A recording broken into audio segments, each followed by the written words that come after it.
Joseph W. Brady begins this report by explaining his reaction to the California Realtors Association stance on the governor's recall issue. Well, I think, Terry, I've recently heard, and I heard this from a local business person, and I correct them, and I think what they just heard wrong. They had heard that the High Desert Association Realtors, which I've been a member of since it was the Victor Valley Association Realtors, and then before that, Victor Valley and Barstow merged and became the High Desert Association Realtors, and you got just great leadership. That the association at our level down here had endorsed the recall, but had endorsed Governor Newsom. And I explained to him, I said, at a local level, we have CREPAC and we have another group, and they take on, supporting local candidates, but we don't get into statewide. But I will tell you, as a realtor of 33 years, and I'm proud to be a member of the High Desert Association Realtors, but when I found out that the California Association Realtors, under the direction of Joel Singer as the executive director, and their board, so their board endorsed Gavin, and the California Association Realtors gave him $1.5 million to that effort, I have resigned from the High Desert Association Realtors, the California Association Realtors, and the National Association Realtors, effective at the end of the year. I think the California Association Realtors does a lot of great things statewide.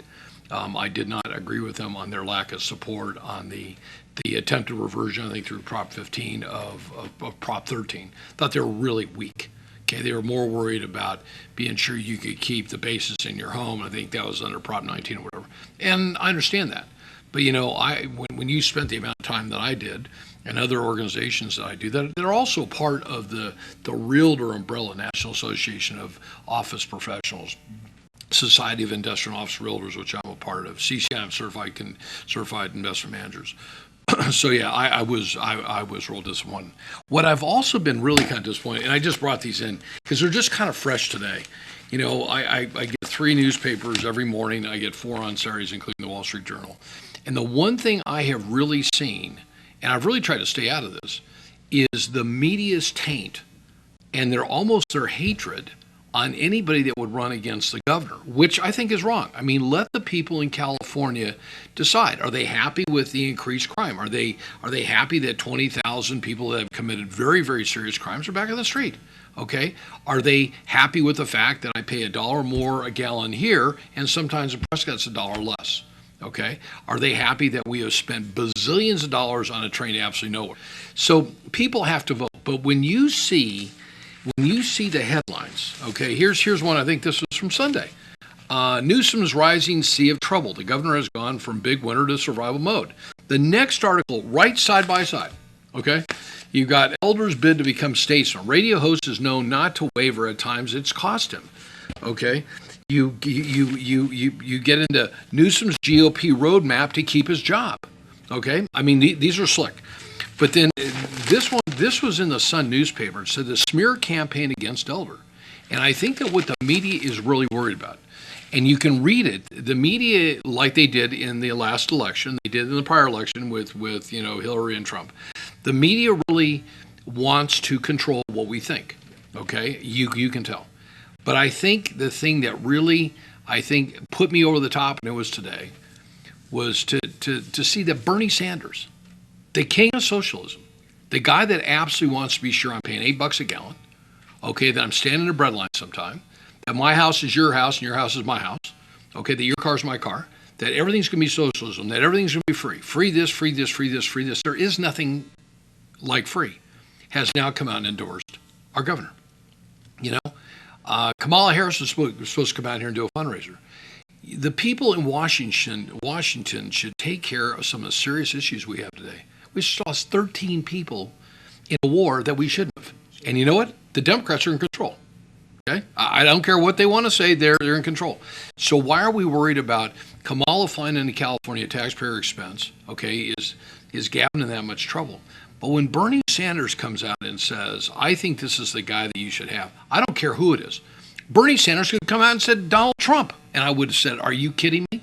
Because one, a lot of people watching this don't agree with Bernie Sanders. The challenge is that we're moving down this line of socialism, and some people would even call it, Marxism, that is actually really, really scary. When you ask about, and I recently found something that was rather funny. It was really talking about where we're going. This is something that was sent to me by a great friend out in Arizona.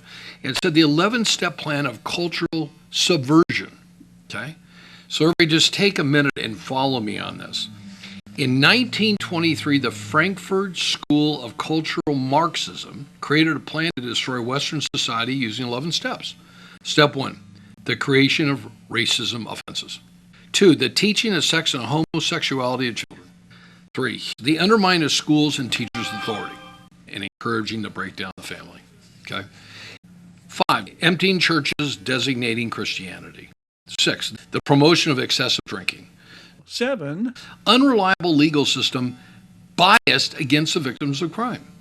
8, Huge immigration to destroy identity. 9, Dependency on the state or state benefits. 10, Continual change to create confusion.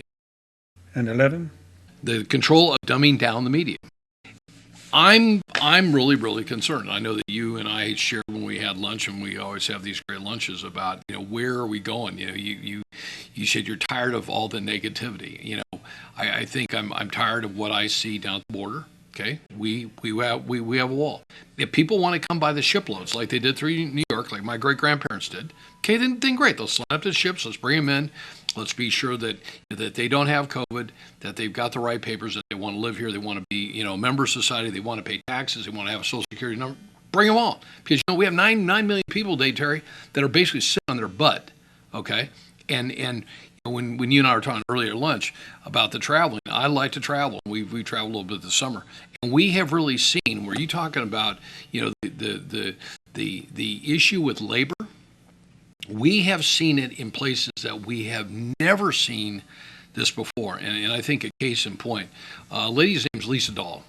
She has the Dahl food group over in Sedona. And if anybody watching this ever gets to Sedona and you don't eat at one of her places, you're just missing out on just a great meal. She owns Mariposa, Cucina Rustica, which is absolutely one of my all-time favorite Italian restaurants. She employs over 200 people in a town of 10,000. Okay, that gets 10 million visitors, and had to close down one of her restaurants, Cucina Rustica, for a period of time because she couldn't get the labor. And you're talking about somebody who pays her people well, has high expectations, they dress to the nines.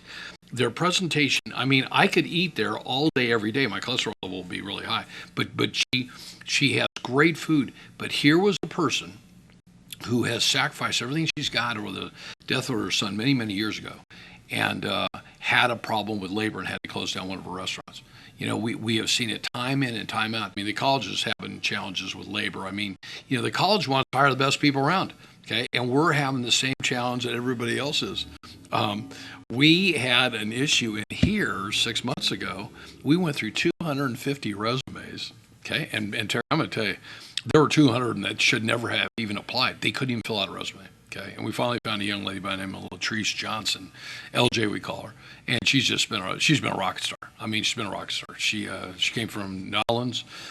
She survived Katrina. So yesterday was 20 years of Katrina. She survived it, drove out here, was homeless, has made it on her own, and I think she's not only is she a great employee, but I think can make a great agent. But let's talk about some positive stuff. There's some really good stuff happening. That really good stuff on our next report. Thanks for watching. I think we're going to have the greatest amount of growth that we've ever seen.